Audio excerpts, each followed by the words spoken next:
Yes, he was funny in some part. I mean, he was funny in his own way. It was not the usual comedy type. He did have an imagination. He could make a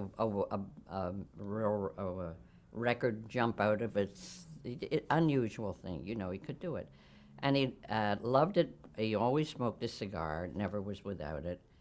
And if he had, it's a shame if he hadn't. He seemed to have a lot of problems with his mother. It was always a problem with Ernie Kovacs. He One time he was trying to sell his car up a corner of a house, and he gambled.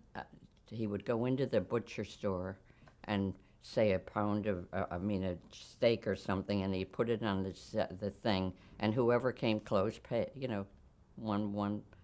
And when he left, he owed the guy $4,000 in meat. And he was his own worst enemy.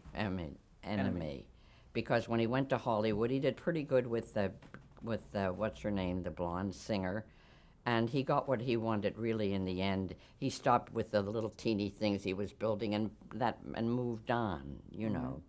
So I never, I had to work with him and I had to do these things.